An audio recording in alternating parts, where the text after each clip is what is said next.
parte dos problemas que nós temos é porque não nos damos tempo em pensar como sair deles. Se tu queres ter coisas, não ser, nunca vai acabar, porque sempre alguém tem mais. Então a ignorância é uma opção.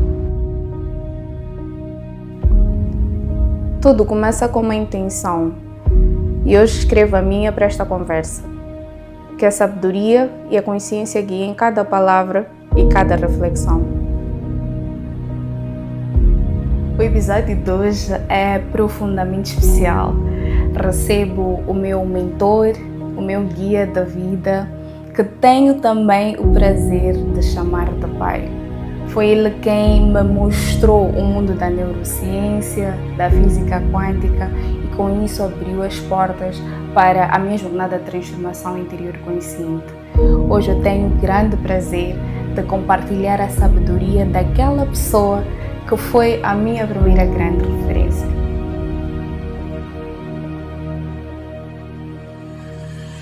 I'm excited para esta conversa porque o mundo vai ter a oportunidade de ouvir falar uma pessoa que me conhece há 30 anos, que é a minha idade, e que está por detrás da pessoa que eu sou hoje, que de certa forma me encaminhou para este caminho de autoconhecimento, transformação pessoal. E eu acho que mesmo para quem conhece o pai, mesmo para os amigos do pai, família, eles também verão, não necessariamente uma outra versão do pai, mas um outro ângulo que se calhar eles não conhecem. So I'm excited. Indo para a primeira questão, pai é empresário e mesmo antes de ser empresário já esteve em posições de liderança no governo. Mas o conhecimento que o pai tem hoje e as práticas espirituais eu acredito que não tinha na altura. Qual é a diferença que o pai nota na forma que lidera, na forma que gera as empresas? Como é que as práticas espirituais do pai, o conhecimento sobre o cérebro, o comportamento humano, etc., impactam na liderança? Não, primeiro uma coisa, eu sempre tive uma tendência espiritual. Portanto, não só fui à igreja, como também fiz outras... Desde criança sempre fiz pesquisas espirituais. Até tentei aprender sobre budismo, meditação em tempos atrás, transcendental, quando ainda era mais jovem, na faculdade, espiritismo, estudei espiritismo e pratiquei um pouco, então na prática esta é uma outra fase. Nunca estive 100% desconectado, não sempre estive nesse mundo. Agora a questão de liderança ela é dinâmica. Quando eu comecei a ter responsabilidades de liderança, tinha 23 anos, ou coisa assim, institucionais, formais. Então, uma pessoa de 23 anos não pensa igual a uma da minha idade hoje.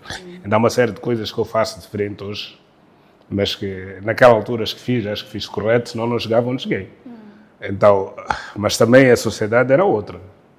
Nessa altura as pessoas não tinham acesso à informação como têm hoje, na quantidade que têm. E nessa altura, sem crítica das pessoas atuais, os jovens atuais, os jovens antigamente eram mais focus em querer ter sucesso. E sucesso real, queriam ter sucesso real. Não queriam ter bens, queriam ser pessoa de sucesso. Eu sou um bom cientista, eu sou um bom investigador, eu sou um bom profissional. Era assim que vocês definiam sucesso? Era mais pessoal, era menos material.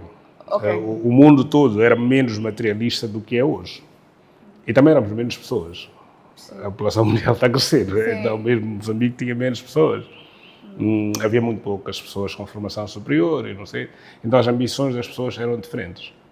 Então a maneira de liderar era diferente porque as pessoas não eram muito shortcoming results. Até que era hoje. As pessoas tinham sempre perspectiva de futuro. Então estas coisas influenciam muito na maneira como a gente lidera. O mais importante é que estamos a liderar hoje, a pessoas de hoje, no mundo de hoje, com as características que tem hoje.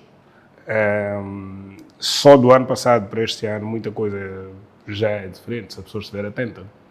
Eu não posso estar num encontro e dizer uma coisa que acho que sou o dono da autoridade, porque se eu não estiver certo no mesmo segundo, se estiver com uma pessoa minimamente preparada, ela não precisa ir ao ChatGPT, ou pode mesmo no Meta, colocar a questão enquanto Vai estamos andar a juntos. meta. Porque é simples, ali no WhatsApp, estamos sempre a usar o WhatsApp. Então, no mesmo segundo, a pessoa tem a outra versão. E a liderança fica fragilizada se ela não é inteligente, não é atualizada, porque os técnicos ou as pessoas em volta podem dominar melhor o assunto. Mesmo sem saber, no mesmo minuto pode saber, e não importa se foi à escola ou não. Naquele momento, a pessoa aparentemente mais ignorante pode fazer a pergunta, desde que tenha este tipo de mentalidade, e ter a resposta sobre aquilo que a pessoa está a tentar influenciar.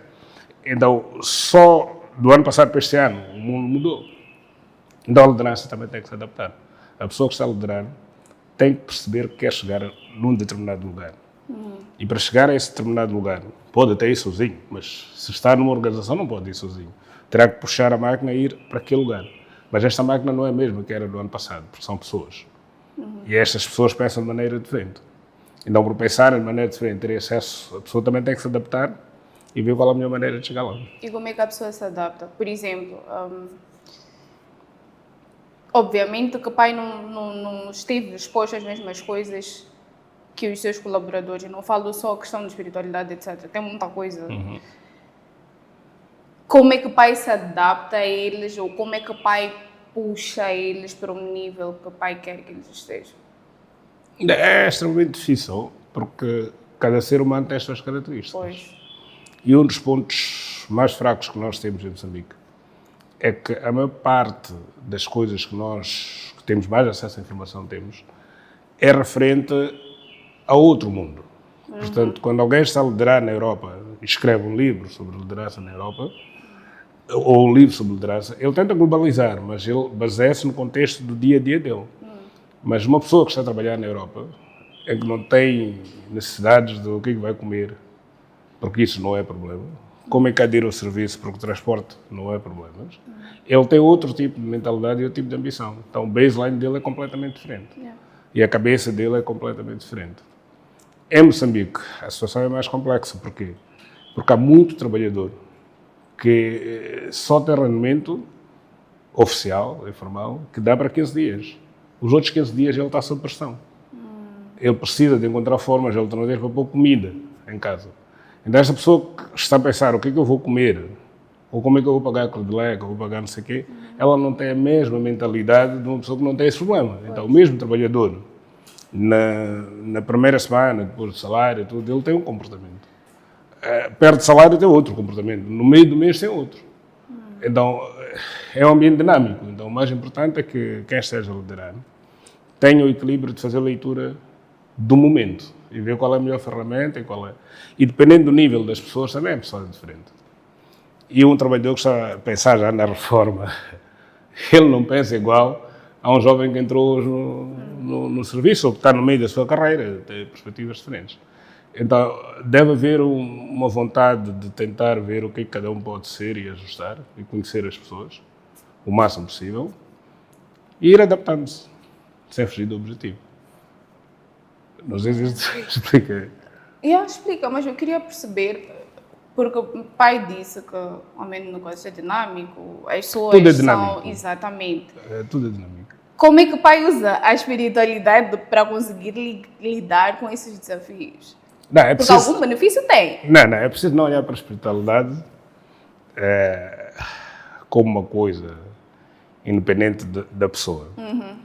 Um erro que nós acabamos cometendo é olhar para a pessoa num determinado ângulo, mas nós somos a combinação. Exato. Portanto, eu tenho uma componente física, senão não seria visível. Senão não poderia exercer atividades que pressupõem físico. Se este meu físico não estiver bem, não estarei mais tarde doente, eu estarei na cama. Como é que eu vou poder fazer uma atividade física? Não vou conseguir. Então, significa que o meu estado físico é importante para qualquer coisa que eu tenha que fazer. Então, o conceito de estar fisicamente bem não é necessariamente estético só. É a pessoa estar com energia e capacidade de fazer as coisas que deve fazer. Mas é verdade que se eu não estiver bem fisicamente, estiver de cama, é muito complicado que o meu cérebro esteja a pensar em coisas criativas, que esteja a pensar no trabalho, porque a minha preocupação é eu recuperar. Então significa que a minha mente também não estará em condições, se eu não estiver bem fisicamente. Então, e se eu não estiver bem mentalmente, a probabilidade de eu ficar preguiçoso, lento, desmotivado também é alta. Então, o mesmo acontece, porque a espiritualidade está ligada a uma visão, a uma crença de que há algo superior a nós, etc. Exato. Que quase todos nós sentimos essa necessidade, direto ou indiretamente. Então, o que isso faz é ajudar-me a ter a sensação de propósito. E quando tens a sensação de propósito, tu tens mais vontade de fazer porque queres contribuir. Então, tu vês aquilo como uma espécie de missão, mesmo que não tenhas consciência, tu sentes que estás a ser útil. Então, se a pessoa não está bem espiritualmente, ela pode fazer as coisas, mas não faz com a mesma motivação, não faz com a mesma paixão, com o mesmo dinamismo. Então, naturalmente, tem impactos na liderança. Então, a pessoa tem que se olhar para si como um uno, fisicamente bem, mentalmente bem, intelectualmente bem, socialmente bem também, porque se a pessoa não está bem socialmente, tem problemas, está com tensões sociais, ela também tem um certo comportamento. Mas é a combinação destas coisas que faz a pessoa equilibrada. Então, qualquer pessoa que tem espiritualidade limitada tem tendência a não liderar bem. Porquê? Porque ela não conecta aquilo que acabam chamando de inteligência emocional. Portanto, ela não conecta facilmente porque ela mesmo não está conectada. E a comunicação também é um pouco artificial, as pessoas não sentem a pessoa. Não sentem a pessoa porque a pessoa não está conectada consigo mesmo e com uma existência superior. Cada um tem a sua tese. Cada um tem a sua tese. Mas o ponto é que esta ligação com alguma coisa mais forte do que a componente física e a componente intelectual tem um impacto na maneira como nós trocamos energia com outras pessoas, como nós conectamos. E isso tem impacto depois na maneira como as pessoas acreditam em nós ou não acreditam. Se eu não tenho uma ligação emocional, o que eu digo são palavras, elas não conectam. Então, não são as palavras que vão fazer as pessoas movimentar-se. É acreditar, é a energia, é a convicção de que vamos por aqui. Então, a componente espiritual é importante, sim. Sim. Então, eu acho que se calhar a minha questão não foi bem colocada, porque o pai mesmo disse que as pessoas têm espiritualidade limitada. Quando eu coloquei a minha questão é olhando para o facto de que o pai tem uma espiritualidade não limitada. Então, as práticas que o pai tem no dia a dia, por exemplo, meditação, qual é o impacto disso na vida do pai? Para mim, como pessoa, equilibra-me e dá-me também uma visão. Mas é preciso compreender que a meditação não é o único instrumento que existe. Exatamente. Para a pessoa ter uma conexão espiritual, porque a conexão é consigo próprio. A meditação é um bom instrumento porque ele reforça o papel da própria pessoa na jornada, né? E ele tem também vantagens cerebrais, não é só espiritual, ajuda o cérebro a funcionar de maneira diferente, porque é um pose que se põe numa máquina que está sempre a funcionar. Então este pose ajuda a fazer reset. Para além da conexão espiritual, tem este lado do apartamento. Mas a pessoa pode ter a sua conexão por via de missas, da igreja, outros reza sozinho, mas naqueles momentos, outros é o silêncio. Não é meditação, mas é silêncio, é uma espécie de introspeção. Portanto, há várias técnicas que podem ser usadas. Eu, pessoalmente, acho que quem tem que liderar tem que fazer isso. Consciente ou não, mas tem que ter um momento para si, em conexão com a visão que ele acredita, porque senão acaba ficando perdido. Porque quando nós acordamos de manhã há muita pressão, né? Então é preciso dar-se tempo para conectar com aquilo que é o essencial. Meditação é um instrumento. Eu adotei, conheço vários, mas para mim esse é o mais correto, repito, para mim. Não quer dizer que para toda a gente. Sim. Porque as pessoas também têm uma evolução diferente. Por exemplo, eu faço uma meditação mais intelectualizada, mas há quem prefere fazer uma meditação mais empírica, que seja uma coisa que eu não preciso compreender, só preciso ver o resultado. Mas eu preciso de compreender, porque eu venho de uma cultura de intelectual, de analisar o processo. O meu cérebro também gosta de processar, gosta de compreender. Então, fazer só por fazer já não faz muito parte da minha pessoa. Mas há outras pessoas que nem querem saber porquê. O que importa é basta fazer e ter resultado, está tudo bem, né? Então, não sei se isso explica. Mas parece que tem alguma diferença no que concerne os resultados sobre compreender o porquê e o não compreender, só fazer? Sim. Tem por mim também adaptação e criatividade. Nós não somos todos iguais. Sim. Cada ser humano é único.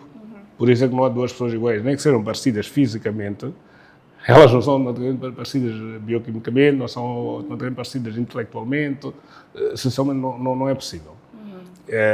A pessoa é única. Então, repetir o que o outro fez, porque ele disse faz isto, sem processar, cria uma situação em que a pessoa pode estar a fazer uma coisa que não tem o mesmo resultado que tem para aquela outra pessoa.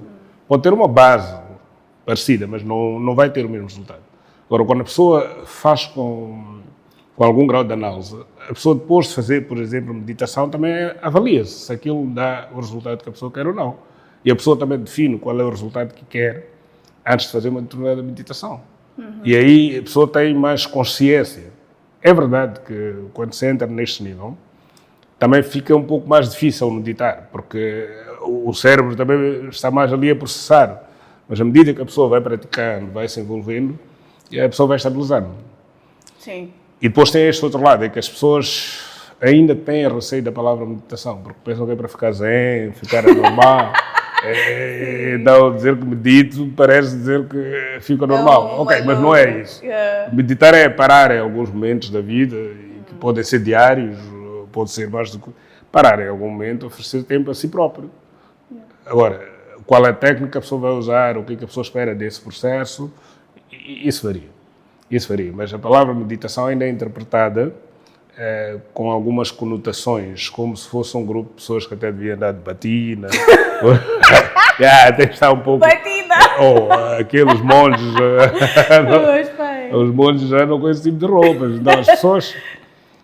Também, quando alguém diz medito, é tipo, este fica zé, parece um anormal. Mas, na verdade, direto ou indiretamente, todos nós fazemos. Com que frequência... Depende, porque meditação, na sua definição, de algumas escolas que eu acredito, é simplesmente estar presente. Não estar nem no passado, nem no futuro. Estar presente. E nós isso em algum momento temos. Em algum momento estamos no presente. Quando estamos muito atentos a fazer uma coisa. Então a ideia é estar no presente intencionalmente. Não porque a pessoa está pressionada, mas estar no presente intencionalmente. Então a pessoa tirar um tempo que diz que ok, eu vou ficar no presente, intencionalmente. E a pessoa está ali, no presente. Quantos minutos são? Depende. Alguém pode ficar 1 hora, outro ficar 15 minutos. Quanto tempo vai ficar diariamente? A meditar depende. Em alturas de menos pressão, medito por 1 hora de tempo, de manhã. Mas de maior pressão, 30 minutos. 30 minutos. É uma vez por dia que o pai faz? Eu como disciplina faço uma vez por dia. Como ginástica faço sempre o que posso. Comer como todos os dias. Então não vejo mais nenhum é meditar todos os dias. Agora, cada um tem o seu conceito de meditação, mas para mim faz parte e é uma coisa que eu sinto falta. Quando não faço, sinto que é qualquer coisa. E o meu grau de irritabilidade também sobe, a minha tolerância ao volume de stress sobe, a preguiça tende a ser maior, a falta de interesse pelas coisas também sobe. Então, sinto que é uma coisa que já faz um pouco parte de mim. E posso fazer menos ou mais, e depois os resultados variam. Não se medita para ter um determinado resultado. Medita-se para se sentir o presente. E o presente não é igual ao passado. E não é igual ao futuro. Então significa que a experiência que eu tive ontem não é necessariamente a experiência que eu tenho hoje. E não comparo. Portanto, não posso dizer que esta meditação é melhor do que a que eu fiz ontem. Não, posso dizer sinto-me melhor do que me sentia ontem, mas não posso dizer é melhor. Portanto, essa sensação, o resultado que eu posso avaliar. Mas o resto não tem como. Qual foi a experiência mais interessante que o pai já teve durante uma meditação? É do passado. Então não sei. Pai, isso não me lembro. Vale, não me lembro. Como assim? Não me faz depressa. Não, mas normalmente há coisas que nos marcam. Não necessariamente comigo. Marca-me aquela emoção naquele momento e a seguir vou ter outra meditação, vai ser outra emoção. Não tenho na meditação espaço para andar a gravar memória. Não tenho. Para mim, mesmo pensando, Não vejo. Não. Ok. Não vejo. Agora, experiências físicas Na meditação. Sim. são várias. Já tive momentos de tremores do corpo. Dependendo da carga energética, posso tremer mesmo. Em algum momento, se a pessoa está menos preparada, aquilo assusta. Eu senti isso no retiro. Eu fiquei vai me atrapalhar. Então, mas se a pessoa relaxa, aquilo faz parte da descarga. Porque o organismo vai acumulando tanto stress e tanta energia que quando ele consegue chegar ao... Porque nós mesmos, quando vamos à cama, transportamos uma série de pensamentos. Então, temos um sono turbulento, então não tem qualidade, então a gente não consegue baixar. Então, naquele processo de meditação, quanto mais a pessoa medita, chega um momento que pode fazer uma descarga física, elétrica mesmo. E a pessoa sente, pode tremer, pode abanar. Mas é fun, né? E pelo menos a pessoa sai daquela meditação mais leve. Outros choram, é uma experiência que também já me aconteceu. That's me. Eu choro, mas deita lágrimas e é um chorar de se reolhar. Naquele processo de meditação a pessoa se vê e muitas vezes não é um chorar de dor. Sim. É uma emoção mista de gratidão. Sim. De poxa, tudo que me aconteceu de bom nem percebo porque que eu não sei o quê. E às vezes é a sensação de carinho das pessoas que tanto nos deram que nós nem prestamos tanta atenção a ele, e naquele momento a pessoa sente, poxa, até devia ser da meditação ir abraçar as pessoas. Então tem uma série de momentos emocionais que variam e que têm sentimentos diferentes, desde tremor a rir também. Momentos de meditação que vem tanta alegria. A pessoa está naquela plenitude em que está a viver mesmo um momento único de alegria. E a pessoa não tem noção de tempo. Pode ficar 1 hora ou 2, dependendo da intensidade da meditação, se a pessoa está mesmo relaxada.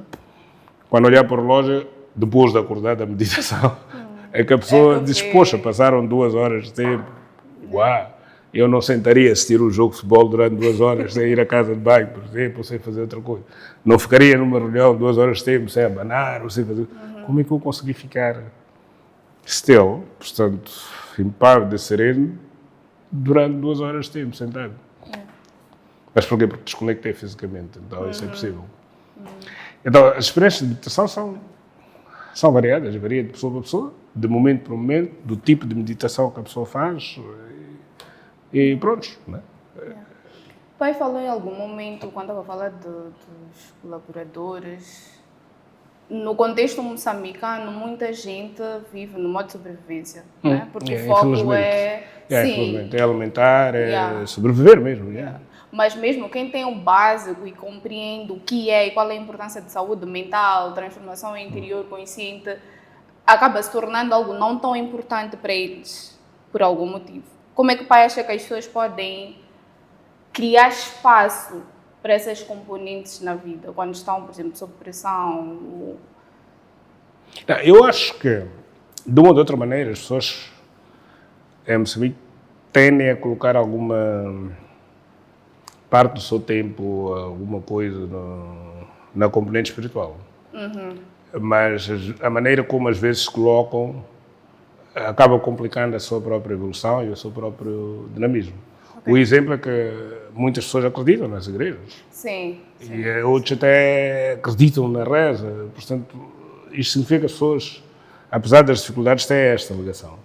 Mas às vezes fazem ou para aceitar o sofrimento, não para assumir a liderança de eu quero mudar as coisas, ou para ir pedir a esta individualidade, que Deus, né? Pedir a esta individualidade que resolva o meu problema. Então, ele é que tem que resolver, não sou eu.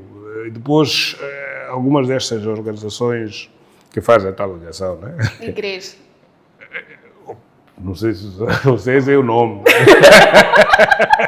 Eu não sei se é o nome. Porque cada um escolhe. Uns chamam seitas, outros chamam igreja, outros chamam... Eu não entendo. Okay. Mas para mim o que importa é que há um grupo de pessoas aqui que quer se relacionar com qualquer coisa. E depois arranjam intermediários.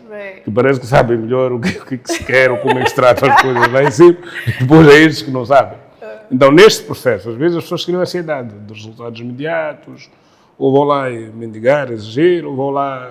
Quer dizer, aqui é uma relação que tira a responsabilidade ao próprio indivíduo. E aqui faz a pessoa mais dependente emocionalmente, depois cria frustrações, depois de alguns meses não tem o resultado que queria, começa a desanimar, depois zanga, até zanga mesmo com o Supremo. Cara, aquilo ali não é nada, eu estou me enganar. Portanto, há aqui umas dinâmicas que não têm nada a ver com o problema, mas na essência as pessoas estão à procura de um caminho. Sim. E este processo de a pessoa assumir a liderança desse caminho faz diferença. Então, quanto mais as pessoas puderem fazer atividades como meditação, refletirem sobre a sua espiritualidade, sem interferência de intermediários, não sei o quê, ajuda a pessoa a se sentir mais segura e estável e a conectar, naturalmente. E, obviamente, muitos resultados vão mudar, porque parte dos resultados não são nada mais do que imaginação nossa. Mas há muitos que são reais. Eu não posso dizer que é uma imaginação não ter comida na mesa. Não é uma imaginação, ou tenho ou não tenho. Mas eu, para ter comida na mesa, tenho que fazer algumas coisas. E se a minha mente não estiver clara, se a minha criatividade não estiver clara, eu posso ter 10 caminhos para chegar ali, vou pegar o caminho errado ou vou ficar apático. Mas se eu estou relaxado, estou mais criativo, estou com mais possibilidades, não sei, então eu posso dizer, não, mas espera aí, se eu falar com o fulano pode me ajudar a resolver este problema. Então já vou ter uma solução. Mas olha, se eu também acordar de manhã, se eu acordar às 7, mas se eu acordar às 6 e correr, eu vou estar fisicamente melhor. E quando eu estou fisicamente melhor, eu sou mais ativo, então tenho mais resultados, então vou chegar mais rápido naquilo que eu estou a tentar fazer. Então, a pessoa ter um espaço para si própria, em que se conecta consigo mesmo e, em consequência, com algo superior, tem resultados físicos, materiais. E esses resultados materiais que a pessoa tem, começa a criar a sensação de vida mais fácil, vida mais confortável. E aquilo cria um ciclo. Então, parte dos problemas que nós temos é porque não nos damos tempo em pensar como sair deles. Exato. Em conectar connosco mesmo. E queremos solução dada por outro. Então, eu vou ali aquele edifício onde há outras pessoas a gritar, temos que sair, e a pessoa vai para aquilo. O outro acredita num curandeiro. Mas ele está à procura de soluções externas daquilo que deveriam ser internas. Mas porquê? Porquê que o pai acha que as pessoas querem uma resposta externa e não se permitem ter uma resposta que venha delas? Isso é muito complicado. São as áreas que eu não gosto muito de falar. Porque são controversas. Mas elas são reais. Não existe nenhum motivo específico pelo qual vamos imaginar que há um Deus. Estamos na imaginação, hein? Vamos imaginar que há um Deus. Que, by the way, pai acredita que existe. Acredito numa força superior. Sim. E a palavra Deus, infelizmente, é conotada com uma entidade. Então, logo que a gente diz Deus, cada um de nós cria uma imagem. Não sei se alguém, quando diz Deus, imagina a mim. Então está a imaginar qualquer coisa, que sabe o que está a imaginar. E que tem uma relação de pedir, receber, um que é dono, que até pode zangar em alguns casos, pode punir de vez.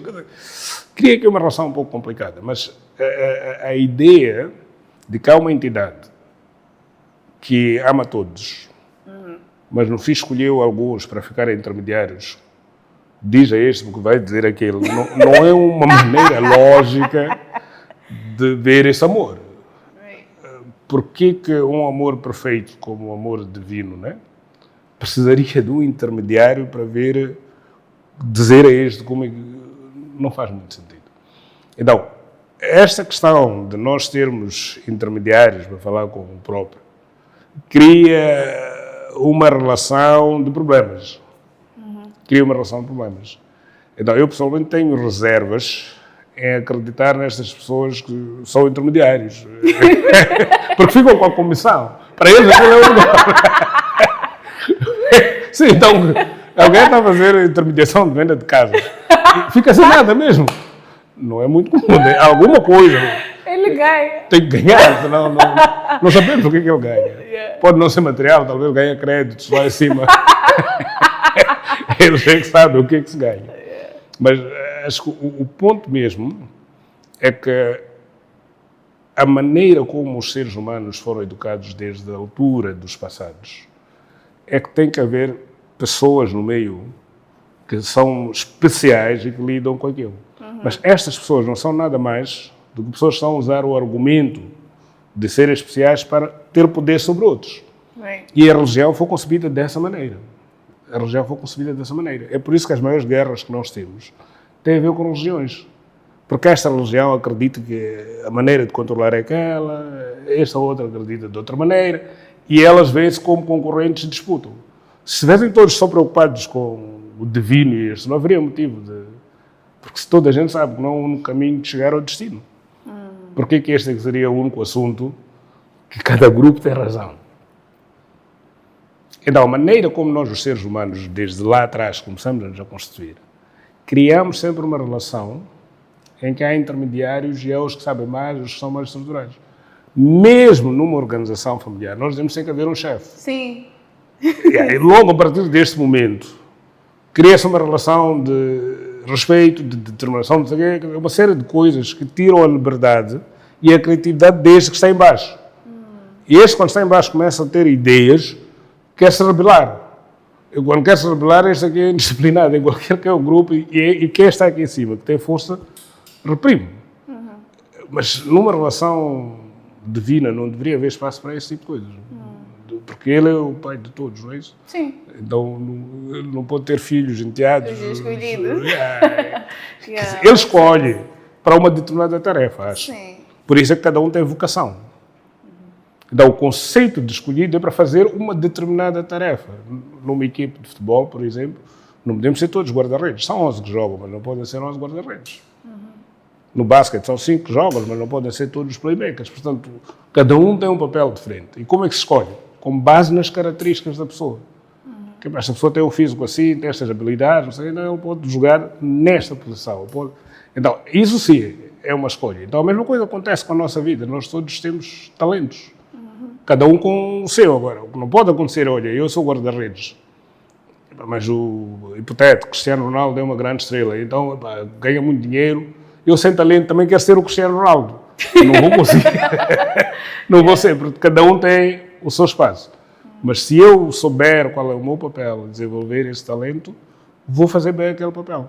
E aí não precisa de intermediário nenhum, porque cada um tem a sua tarefa. Então, a tua questão de porquê que as pessoas... É uma questão que foi desenvolvida desde que a humanidade começou, mas muito associada ao controle. E esta máquina, que foi assim desenhada de vários ângulos da sociedade, faz com que distancie o comum do próprio Deus. Mas a máquina que beneficia disso. Não estou a falar só dos dízimos, mas há outras coisas que beneficiam.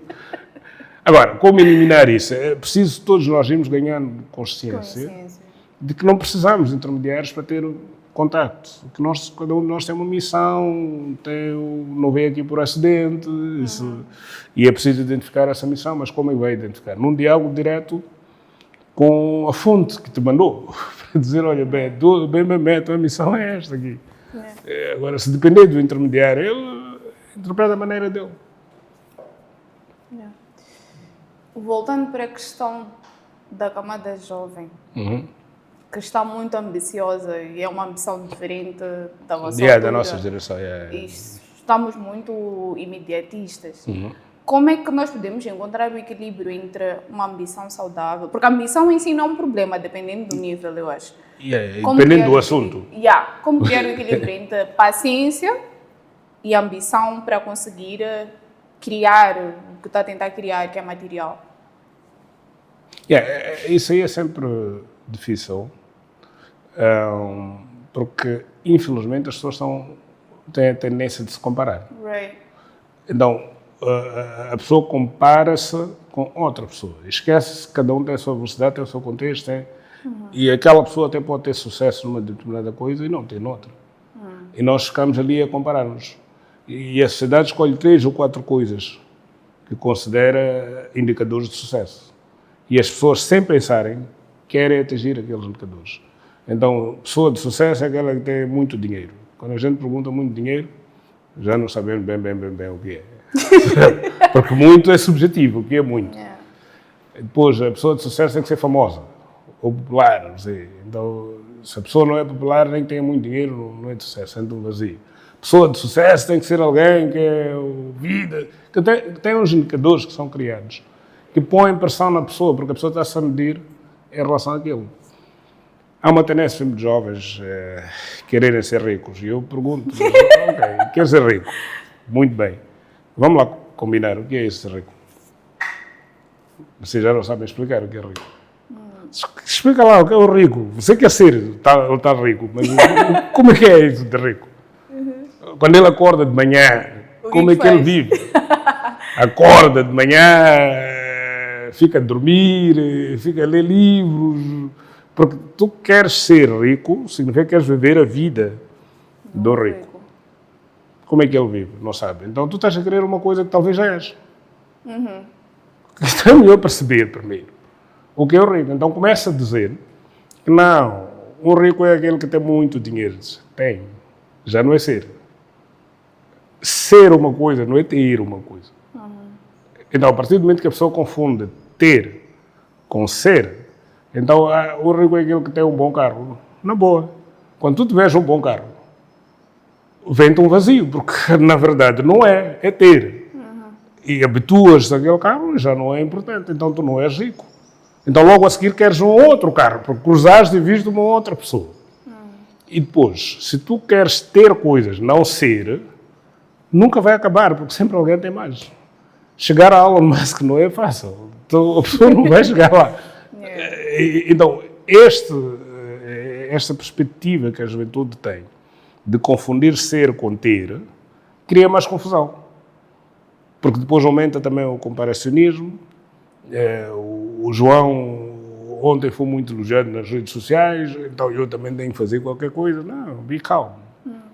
Pergunta-te a ti próprio o que é que tu queres ser. Ser, não ter.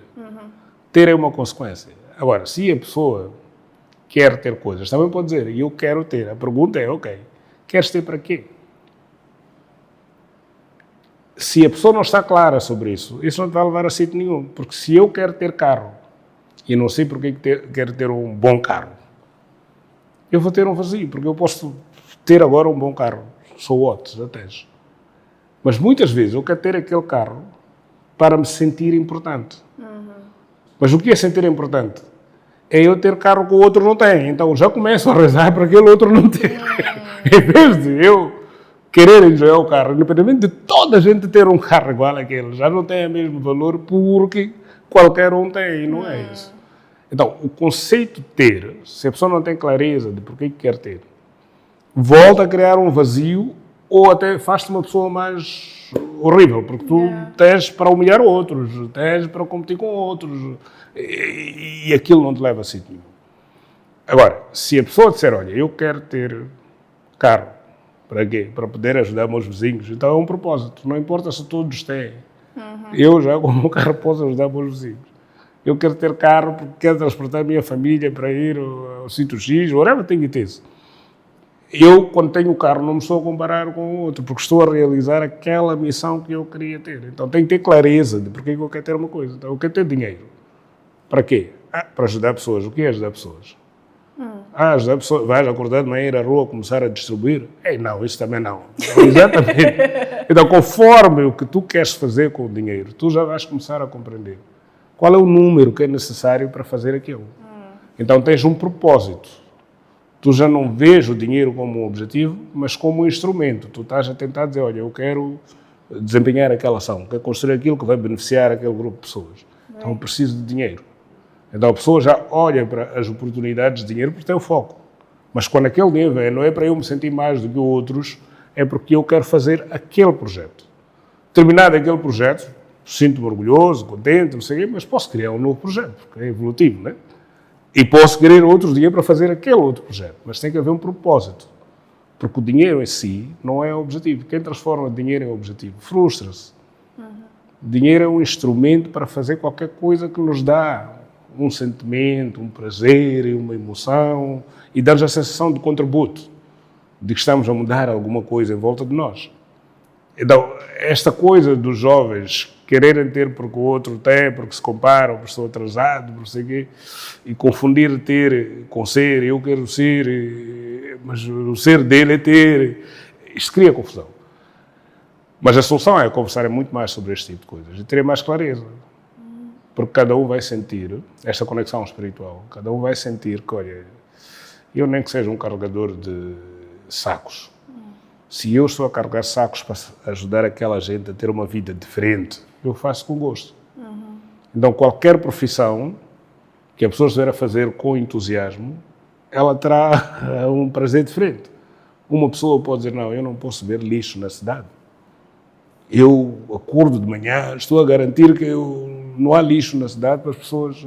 Então, aquele ato dele de tirar o lixo é um ato de contribuir para uma sociedade melhor, e ele faz isto como uma responsabilidade, como uma missão que lhe caiu. E não está a querer se comparar com quem está a fazer filmagens. Epa, eu também tenho que fazer filmagens, eu também tenho... Não precisa, porque ele sente o contributo dele.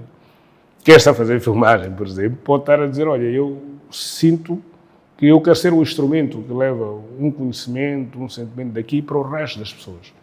Então eu sou o homem que transporta isto. Então vou fazer isto da melhor maneira. Eu, até o detalhe, ele até percebe emoções de quem está lá do outro lado, que quem está aqui sentado a falar, por exemplo, não percebe. Mas ele só terá esta conexão se ele sentir aquela atividade como uma missão, como uma vocação, como um contributo. Mas se ele estiver a fazer por dinheiro, só porque quer ter dinheiro, por não sei o quê, naturalmente que a qualidade não é o assunto, até fica cansativo. Mas estamos aqui há uma hora, não acabam estes. Porque ele não está a fazer com feeling. E é isto que é preciso despertar. As pessoas muitas vezes decidem, eu quero estudar. Quero fazer licenciatura. Porquê? Não, porque eu também tenho que ter um emprego, eu tenho que ser licenciado. Mas que emprego de quê? Se não estás claro como é que queres contribuir, vais fazer qualquer curso, no fim aquilo vai ser uma tortura. Resultado, tem muitas pessoas que estudaram aquilo que não querem fazer. Mas pagaram alguns para ir fazer aquela formação e voltaram. E nem sempre porque os pais forçaram. Esses casos. Esses casos. Mas também há outros casos que a pessoa paga sozinho, porque acredita que aquela atividade é de lhe pagar dinheiros, não sei o quê. Ou vai-lhe dar o protagonismo, vai ser importante, vai ser respeitado. Isto é em troca de qualquer coisa. Não é porque eu sinto que a minha contribuição deve ser esta. Não é por aí. Mas aquelas pessoas que fazem pela sua contribuição, porque sentem prazer em fazer aquilo, normalmente são pessoas que têm sucesso.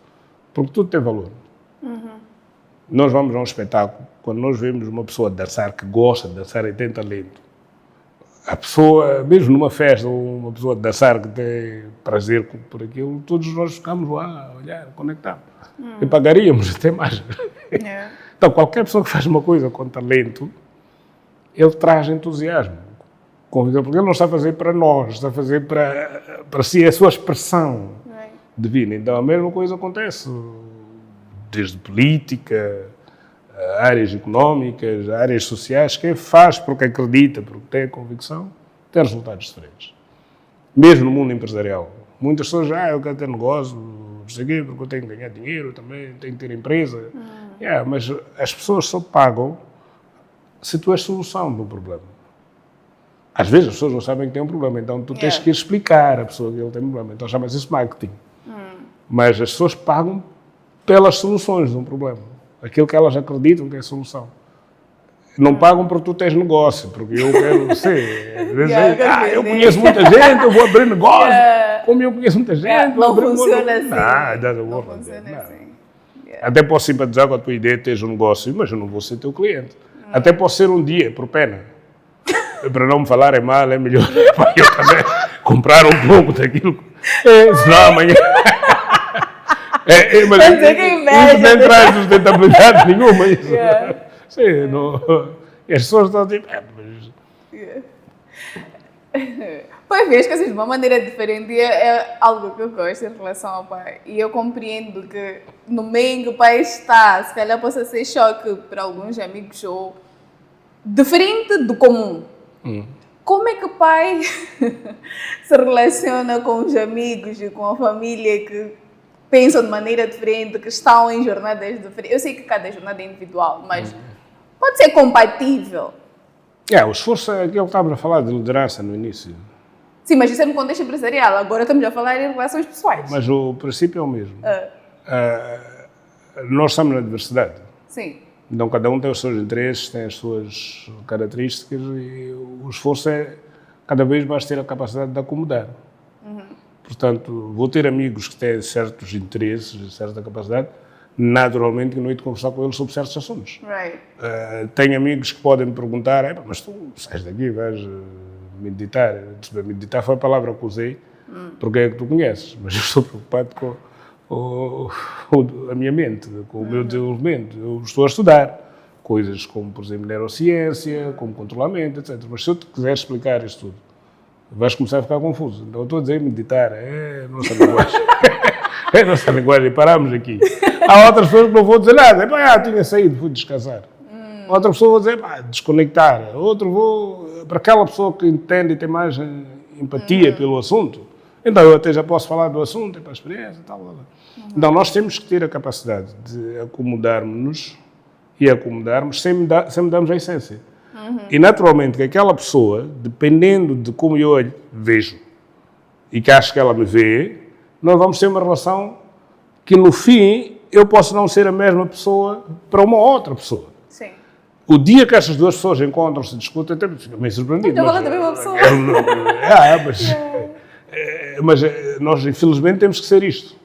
Acomodarmos as diferentes situações. Né?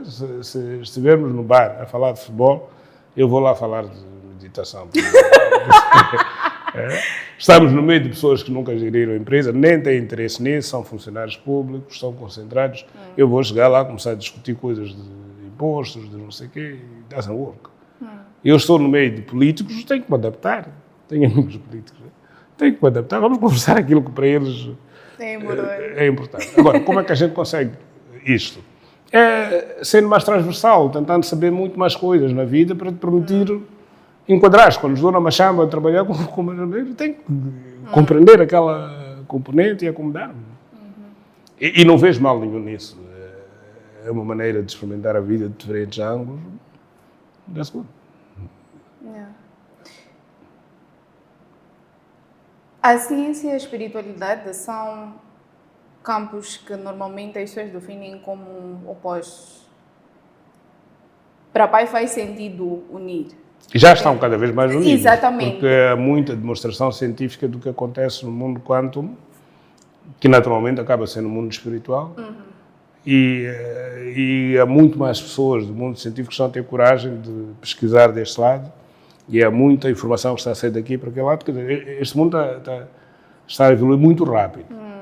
Portanto, dividir estas coisas é como aquilo que estava a falar do corpo humano, não é? Right. Temos várias componentes, é a mesma coisa. Gradualmente as pessoas estão a perceber que afinal isto é uma única coisa. Está integrado. Uns com mais preguiça, outros com mais dinamismo. Mas a velocidade com que o mundo está mudando não é a velocidade do... Por exemplo, nós outros, quando estávamos na juventude, para ver televisão, tínhamos que ir à casa do vizinho. Era uma raridade. Alguém tem televisão. Hoje, as pessoas já nem precisam de televisão. Malta, vocês veem tudo nos streams, nos computadores, a pessoa até pode andar a comprar televisões que ninguém liga. É verdade. Então, o mundo evolui. Antes, ninguém, para poder ver uma coisa internacional, era uma elite, um grupo de pessoas que tinha acesso a DSTV ou não sei o quê, que tem que pagar para ter acesso a CNN, não sei. Era uma elite. As outras pessoas não tinham acesso, mas não levou muito tempo. Hoje em dia, se nós olharmos 5 anos atrás, ter acesso à internet era uma coisa, discutiam megas. Agora, até a pessoa mais recorda, mega não é assim. Não é problema. Não é assim. Até eu me pergunto, como é que toda a gente tem acesso? Num país pobre, num país desenvolvido, as pessoas têm acesso free, quase todo o sítio em volta delas. Mas quando a pessoa tem acesso à internet, que era uma coisa que não tinha antes, ela tem acesso à informação. É por isso que se diz que nos dias de hoje, ignorância é uma opção. Portanto, a pessoa que pode dizer eu não quero saber, não é porque antigamente tinhas que ter livros. Agora temos por prazer. O mesmo livro podes ler, e para ter o tal livro era preciso ter acesso a uma livraria, não sei. Então o mundo mudou. Hoje em dia todos temos acesso à informação. Há a mesmíssima informação. Quem está na América tem a mesma informação que eu tenho, o presidente Trump, o presidente não sei quem, todos têm acesso. Agora, claro que isto é um pouco teórico, porque há informação que se paga, que é preciso subscrição, não sei, normalmente aquela que tem mais qualidade, ela precisa de subscrição. Mas a informação básica, ela é gratuita, e qualquer um pode ter. A questão é porque nós não sabemos as mesmas coisas, porque não temos vontade de saber. E às vezes não sabemos perguntar. Porque perguntar é sensível. Então mas a informação está disponível. Então a ignorância é uma opção. Por causa disto, o mundo espiritual e científico vão se juntando. Porque a informação já está disponível. Então o mundo é de se juntando. Numa velocidade superior a que nós esperamos. Porque a inteligência artificial mostra isso. E só o facto de começarmos a ter o risco dos seres humanos serem substituídos em muitas coisas, com robôs, já faz o humano pensar, mas bem, afinal eu vim fazer o quê? Às tantas é melhor eu começar a ser um bom ser humano, porque a máquina não pode ser agora. Mas não tem... Eu acho que foi uma vez comentou sobre, não sei se era livro ou artigo ou programa do Deepak Chopra. Deepak Chopra falava isso já há uns 10 anos, um livro dele. Que no fim, as máquinas todas vão fazer o trabalho por nós. E nós vamos acordar. E ele está a favor? Acho que foi... Sim, está a favor e nem eu sou contra. Ok. Não. O valor da vida não pode ser trabalhado. Trabalhar é um instrumento para a gente conseguir, talvez, a tal comida, os tais recursos. Se podemos ter esses recursos todos sem trabalhar, a pergunta, então, qual é o valor da vida? Se o valor da vida for isto que estamos a fazer agora aqui, então que seja. E que o trabalho ocorra através de outras máquinas, não há problema nenhum, desde que nós tenhamos a capacidade de usar o nosso tempo de uma maneira agradável. Para pai, qual é a maneira agradável de usar o tempo e qual é o valor da vida? Acho que é contribuir, não é fazer diferença, mas é ajudar as pessoas a verem o que nós estão a ver. E, particularmente a geração seguinte. É verdade que é muito fácil a nossa geração, a geração da frente, automaticamente ficar obsoleta nestes dias. Porque com tanta informação e evolução, vamos, por exemplo, estamos a falar de inteligência artificial. Não pode ser que eu veja a inteligência artificial só como uma língua, uma linguagem, mas é preciso saber usar a inteligência artificial tanto que nem uma pessoa de 10, 15 anos. Porque se esta pessoa usa de uma maneira completamente diferente, e eu estou aqui obsoleto, é mesmo que ter alguém que hoje não sabe mexer um celular. Esta pessoa não tem muito como conectar com a sociedade. Então, a ideia de que nós, os mais velhos, vamos passar legado, conhecimento, não sei o quê, aos jovens, só é possível se nós também compreendermos qual é a dinâmica daqui. Porque o mundo mudou e muda rápido. Não há muito espaço para certas coisas que funcionavam no nosso contexto. Eu estou a falar de televisão, andar a ligar, ver o canal. Vocês nem olham para isso. Estão busy no tablet. Então, qual é o game? Eu quero ver futebol em casa, porque o outro já no meio da estrada, para onde ele estiver, entra no stream e está a ver. Então, apesar da minha intenção ser ajudar a próxima geração a ter uma vida melhor do que a minha, eu tenho que ter a habilidade de me adaptar o que é a vida melhor que a minha para estas pessoas que vêm atrás. Para estas pessoas que vêm atrás, o que é a vida melhor? Porque eu posso ter uma definição que não tem nada a ver. Mesmo o conceito de rico. O que será um rico daqui a 20 anos? Como é que vive esse rico daqui a 20 anos? Se nós não temos clareza sobre isso, como é que estamos a dizer, olha, tens que te organizar para ter uma vida de rico daqui a 20 anos? Sim, mas daqui a 20 anos, como é que será a vida desse rico? Não temos noção. Alguns já começam a ter noção do que será, mas se nós não temos clareza e não olhamos para a velocidade com que as coisas acontecem, o que será aqui, como é que nós queremos ser os inspiradores desta máquina que vem atrás? Então vai-nos criar um vazio e conflitos.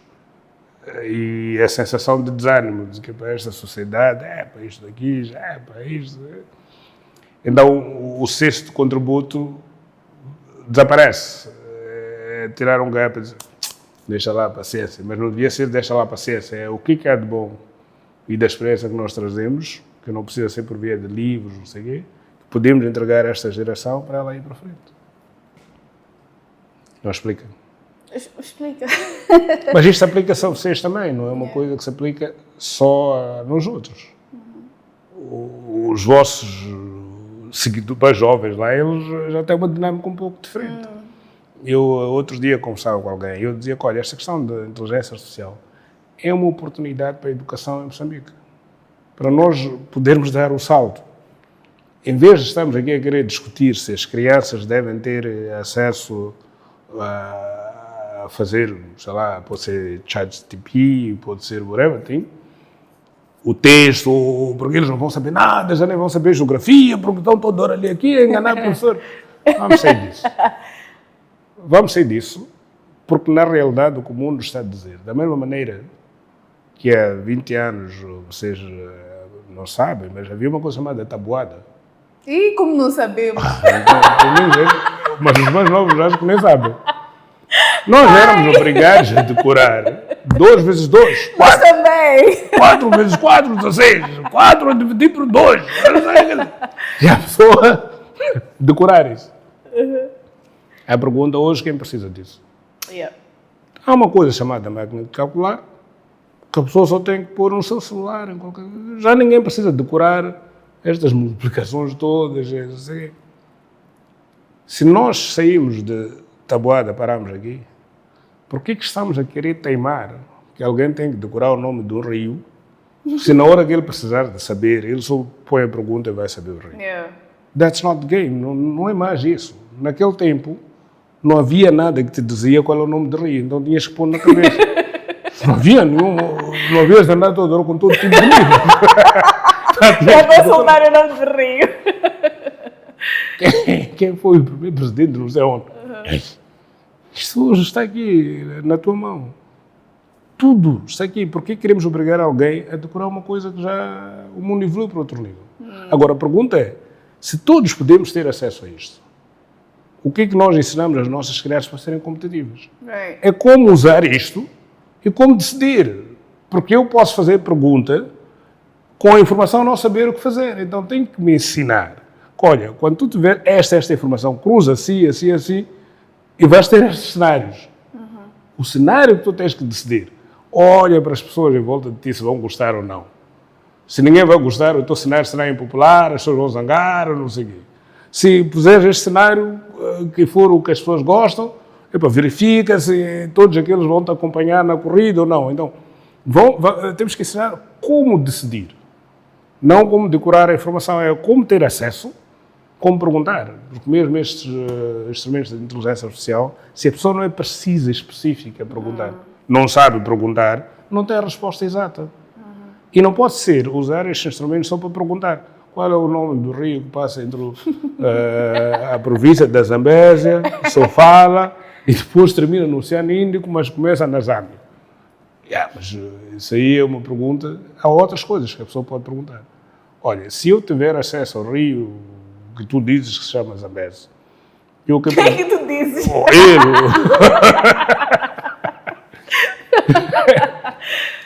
Querendo eu produzir arroz em quantidade X, gastando só isto para ter lucro Y, é possível e podes me ajudar a ter um plano para eu fazer isto.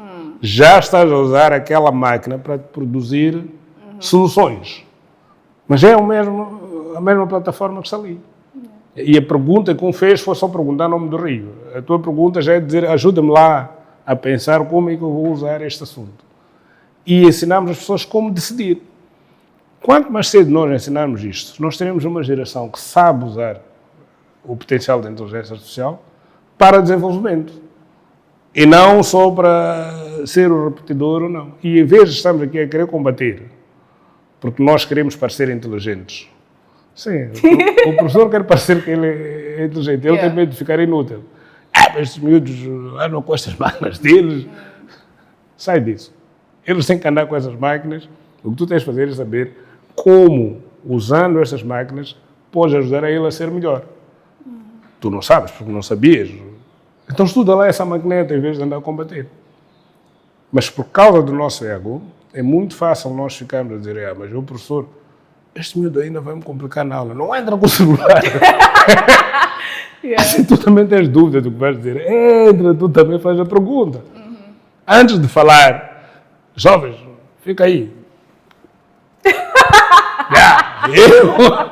Eu jogo game. Não anda a querer o trabalho. Se sabes que eles vão ir abrir aquilo, vão te apanhar. Então, esta é uma oportunidade que nós temos de fazer o jump. Saltar uma zona aqui que, se nós quisermos andar, não vamos chegar. Saltar aqui, trazer nossa próxima geração a saber usar estes instrumentos sem medo e saber como decidir usando estes instrumentos no nosso contexto. O resto são conversinhas. Combater essas coisas não nos levam a sítio nenhum. Mas... Para terminar... Se o pai tivesse dar um conselho aos jovens moçambicanos sobre como ter uma vida plena e abundante em todas as esferas, física, mental e intelectual, qual seria? O conselho é... Olhando para o fator comparação. Não, tentem se encontrar. Ok. Portanto, cada um tem que fazer uma introspeção e encontrar aquilo que é a sua missão e o seu conforto. Que contributo é que tu podes trazer à sociedade? E logo descobrir isso, tu não vais te comparar, terás um foco. E depois, o segundo conselho, não tentem ter, tentem ser. Porque quem é, acaba tendo. Portanto, se a pessoa é rica, vai ter bens de riqueza. Portanto, é uma consequência daquilo que tu és. Se tu és uma determinada pessoa, com determinadas características, vais atrair certo tipo de pessoas. Porque o que eu estou aqui a falar não faz sentido para um determinado grupo de pessoas. Então, se a minha personalidade é uma, faz sentido para aquele grupo de pessoas, então, naturalmente, que estas pessoas vão ter mais contato comigo. Então, eu vou ser mais... Porque vou estar em contato com aquela frequência, né? Se eu quiser usar essa terminologia, daquilo que eu sou. Então, o mais importante é eu saber o que é que eu quero ser. E, com base naquilo que eu quero ser, vou ter. Porque o ter será uma consequência. Agora, qual é a melhor maneira da pessoa saber o que é que ela quer ser? É saber definir-se de maneira mais estruturada o que é esta coisa que chamamos pessoa. E eu tenho dito que, normalmente, a pessoa tem 10 áreas que deveria se concentrar nelas. 5 são da própria pessoa e outras 5 é da relação entre a pessoa e o que lhe rodeia. E as 5 componentes que a pessoa tem. A pessoa é física. Não podemos negar isso, senão nem não meteria. Portanto, é física. Então, a pessoa tem uma componente física. Então, a pessoa tem que cuidar desta componente física. Como é que se cuida? Desta componente de nutrição, exercício físico, tudo aquilo que contribui para a componente física. Mas a pessoa não é só física. Nós concordamos que a pessoa pensa. Senão não é pessoa. Então, quando se pensa, significa que tem intelectualidade. Então, se a pessoa não sabe pensar, é uma pessoa que não consegue pensar, não sei o quê, naturalmente que ela não está bem. Então tem esta componente intelectual e é preciso fazer evoluir esta componente, que pode evoluir até saúde mental, seja lá o que for. A pessoa tem, para além da componente física, a componente intelectual, 100% o vazio da conexão. Então tem uma componente espiritual. Quer a gente queira, quer não, e a pessoa deve olhar para essa componente, seja porque vai à igreja, porque vai aos funerais, não sei, qualquer que seja, mas a pessoa tem uma ligação com qualquer coisa mais suprema. E tem esta componente dentro de si, que não é intelectual, não é física, mas é isto que nós acabamos chamando de espiritual. Então a pessoa tem que olhar para essa sua componente e ver como é que ela melhor faz. Se é por via de meditação, se é por via de religião, qualquer que seja o mecanismo. Mas para além destas 3, a pessoa tem emoções. As emoções não têm nada a ver com o lado espiritual, com o lado intelectual, nem com o lado físico. Então a pessoa tem que cuidar das suas emoções. E tem que saber como trabalhar para ter emoções, por exemplo, tranquilidade, alegria, paz. Como é que a pessoa consegue ter este perfil e cuidar dessa componente? Porque pode ser inteligente, pode ser fisicamente não sei o quê, passar a vida na igreja, mas ser uma pessoa binhada toda hora. Esporta, nunca dá no corpo. Então, tem essa quarta componente. Mas há uma componente que a sociedade valoriza, que é skills. Se a pessoa não tem skills, habilidades, é intelectual, é fisicamente, emocionalmente, espiritualmente, mas não é útil à sociedade, não tem nenhum skill. Então, a pessoa tem que aprender habilidades porque a sociedade precisa, ou filmar, ou é contabilista, ou não sei, estas coisas é o que tu tens para fazer, para oferecer à sociedade. Então, tens que desenvolver isto também. Dizer, olha, eu vou estudar inteligência artificial, eu vou estudar contabilidade, eu vou estudar economia, eu vou estudar medicina. Isto são conhecimentos que tu tens, habilidades para poderes contribuir para aquilo. E estas 5 componentes são importantes. E a pessoa tem que desenvolver, tem que gastar tempo e energia a desenvolver. Uns, fisicamente, já estão bem. Então ele vai gastar menos energia nisso. Pode ser mais manutenção, não precisa fazer desenvolvimento. Outro, intelectualmente, então ele vai ter menos energia. Aqui está no zero em tudo. Claro que não deve existir só o maluco. Só o maluco, mas em princípio a pessoa tem zonas que é mais forte, mais fraca e precisa de estabilizar. E é por isso que em algum momento a pessoa vai fazer um mestrado para desenvolver certos skills. E há momentos que a pessoa dedica-se um pouco mais a ir à igreja, outros dedicam-se a ir ao gym. Não? A pessoa vai gerir sozinha. Esta é a componente. Mas este ser, assim, se ele não perceber que porque somos um ser social, nós temos ligações, interações com outras pessoas. Então a pergunta é, que tipo de interações tens? Uma interação é com as pessoas que são do teu ciclo consanguíneo, familiares. E tens que te perguntar que tipo de relação tu queres e como é que tu mantens, como é que tu desenvolves. Este é um tipo de relação. Mas para além deste tens um ciclo mais alargado, que envolve os teus familiares, os teus amigos. Pode estar ok aqui, mas em volta dos familiares alargados, os teus amigos, as relações são problemáticas. Então é preciso gastar energia nisso. E depois, para além disto, tens os teus colegas e outros que são de trabalho, também têm uma perspectiva em relação a ti, tu tens expectativa, então precisas também desenvolver em relação a isso. É outro anel que a pessoa tem que interagir. E depois nós vivemos numa sociedade. Nós não queremos andar na rua, por exemplo, vestidos com qualquer pessoa quando nos vê ri. Então nós temos uma perspectiva de como é que devemos interagir com a sociedade, independentemente de serem pessoas que conhecemos ou não conhecemos. E nós temos que saber como é que queremos nos posicionar, como é que queremos aparecer perante estas pessoas e que mensagem ou relação queremos ter com estas pessoas que nunca vimos, nem sabemos, só vamos encontrar na rua, mas elas fazem parte da nossa interação. E temos que desenvolver habilidades, capacidades em relação a este quarto anel. O quinto anel, nós somos humanos. Em algum momento, até com quem vamos ter que lidar, até com a pessoa tem que ver qual é o seu papel como humano. Eu, como humano, tenho que desenvolver habilidades humanas. Não ter pensamentos de andar a bater cães ou pessoas.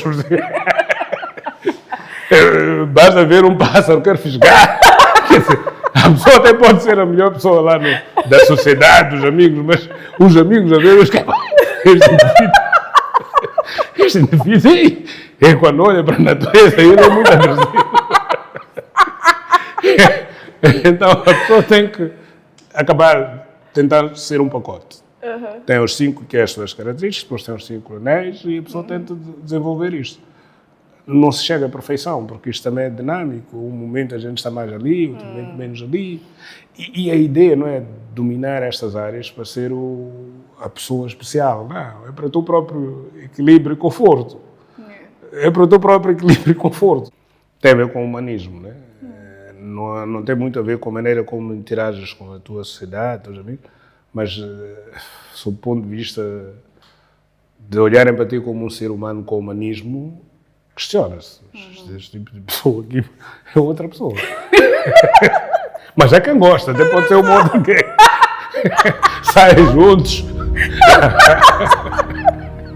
à procura de como estragar a vida de inocentes como animais. Mas não é uma boa maneira de ser. Acho. Mas. Obrigada. Foi muito bom ouvir o que eu tinha a dizer. É bom.